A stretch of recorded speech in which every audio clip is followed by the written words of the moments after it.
Ouija, relato basado en experiencias reales de Clara. Historia adaptada por Eduardo Liñán. Mi nombre es Clara, soy de Tampico, sin embargo hace ya varios años que radico en Durango. Mi historia comienza cuando era apenas un adolescente y nos juntábamos dos amigas y un amigo de la escuela a jugar la Ouija. Es la primera vez en mucho tiempo que cuento esta experiencia, ya que nunca me decidí a hacerlo, y mis amigos y yo juramos no contar nada por temor a revivir los hechos ocurridos. En esa época tendríamos unos 13 años, al igual que mi amiga Mariana y Nayeli de 14 años. Éramos muy unidas y las mejores amigas, cómplices en todas las tonterías que cualquier adolescente de nuestra edad podría imaginar o hacer. Una de esas imprudencias fue de Mariana, al comprar una Ouija en su cumpleaños número 13. Discutíamos quién de las 13 quedaría con la tabla.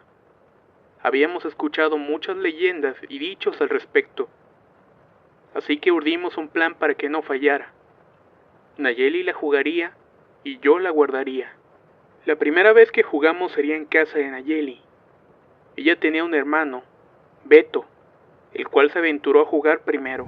Incrédulo y con un gesto de soberbia, quiso tomar el apuntador y este no reaccionó. Fue el segundo intento que comenzó a moverse sin ningún patrón. Una mueca nerviosa se dibujó en la cara de Beto al ver cómo se movía el apuntador. Sin siquiera tocarlo, él continuó, pero su rostro estaba serio y no sonreía. Algo lo alertó y se paró de la mesa. Nos dijo que no quería jugar más ni saber de esa cosa. Con pasos firmes salió de la habitación y decidimos terminar el juego por esa noche. A la noche siguiente, llegué a la casa de Nayeli, lista con las preguntas que haría.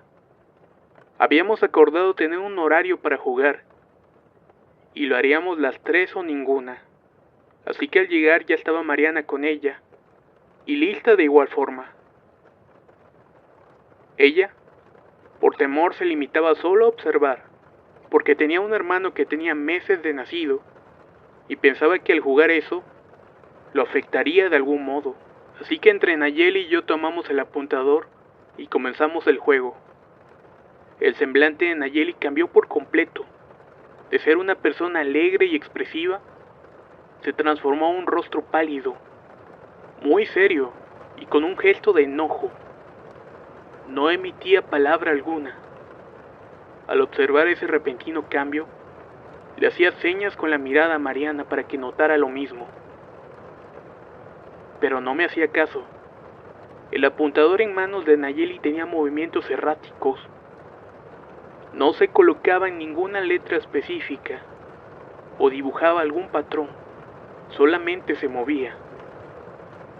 Yo pensaba que era ella quien movía el apuntador a propósito, así que decidí que termináramos por esa noche. Fuimos a mi casa y guardamos la Ouija, y salimos a dar un paseo.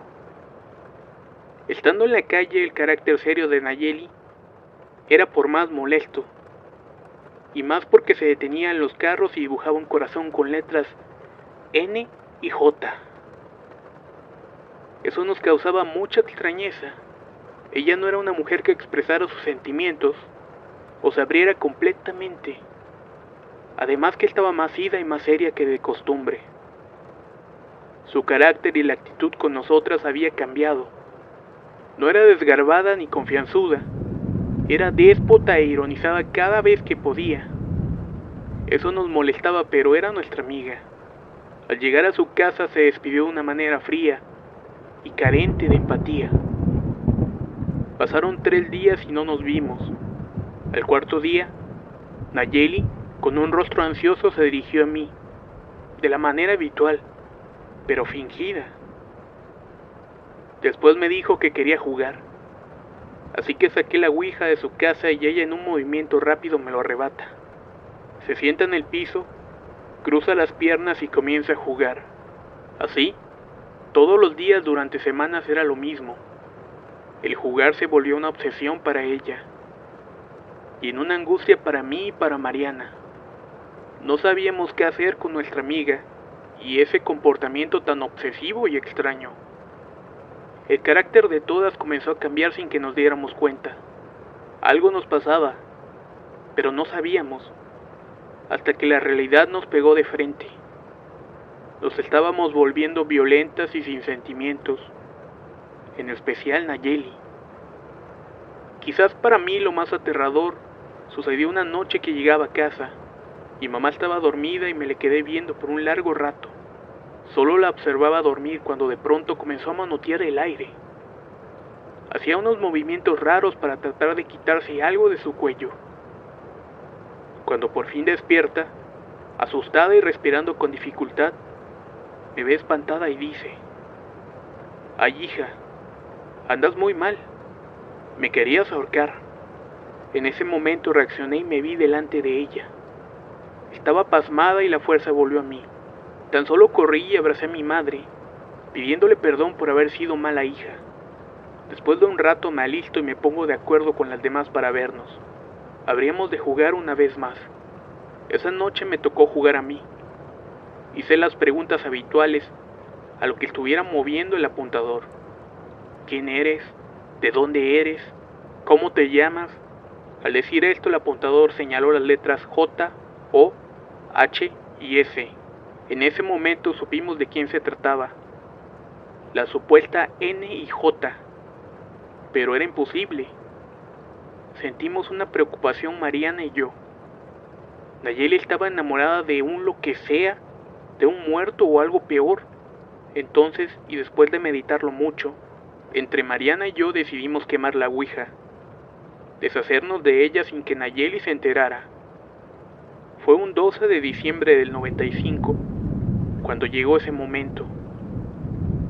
Nayeli ya estaba en un estado violento compulsivo todo el tiempo. Su carácter serio ahora era rudo y despreocupado por todo. Eso nos atemorizó porque cada vez hacía cosas riesgosas sin pensar en las consecuencias.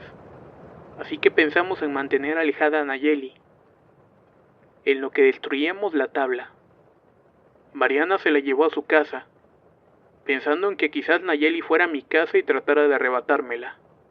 Estando juntas, Mariana y yo llevamos la tabla junto a un altar de la Virgen de Guadalupe, ya que según Mariana, ella evitaría que algo nos pasara. Ella creía en todas esas cosas. Yo, con tal de liberar a mi amiga y liberarnos, estaba dispuesta a hacer lo que fuera.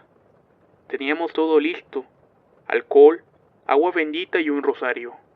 Mariana de pronto se mete a su casa y me deja en el balcón viendo la calle. En eso, una extraña sensación de pánico me invadió, cuando sentí el golpe frío de una mirada. Era la mirada de Nayeli, que estaba atrás de las escaleras viéndome, con una mirada psicótica y llena de odio. Unos ojos violentos que jamás he logrado quitarme de mi mente. Su rostro estaba completamente deforme por la ira. En ese momento yo me quedé paralizada cuando se avanzó sobre mí. Me arrebató la caja de la tabla en un movimiento violento. Saca la ouija tirándola al piso, y el apuntador sale volando, cayéndose por el balcón. Se da la media vuelta, y antes de irse me dice con su cara habitual: se llama John Henson, tiene 14 años, y su papá lo estranguló. En eso se baja corriendo por el apuntador y se pierde entre los edificios. Yo estaba petrificada de miedo. En eso sale Mariana y, al darse cuenta de lo que pasó, comienza a insultarme y a reprocharme porque había permitido a Nayeli irse y tirar el apuntador. El escándalo alertó a un vecino de Mariana, el cual salió y, viéndonos, se dio cuenta de lo que pretendíamos hacer. Sin mediar nada, tomó la tabla y nos dice con voz impactante: yo la voy a quemar por ustedes. De verdad, ¿cómo son pendejas? ¿Por qué hacen esto? Bajó con la tabla y nosotros lo seguimos. Llegamos a un solar baldío, en donde había un hueco en el cual quemaban basura, y colocó la tabla. Antes de que le aventara el alcohol, aparece Nayeli con el apuntador. Toma la tabla, se sienta y comienza a apuntar. Tú, 12, 12, 12, adiós. Después deja la tabla en el hueco junto con el apuntador, y el vecino le avienta el alcohol y un cerillo. Esta comenzó a incendiarse. El horror se dibujó en nuestros rostros cuando vimos que la tabla no se quemó, se tiznó y se llenó de tierra. Pero de quemarse nada. La angustia nos invadió no solo por el extraño mensaje, sino porque pensábamos que quizás nunca nos libraríamos de todo eso. La tabla estaba marcada, ya que habíamos escrito nuestros nombres en las esquinas.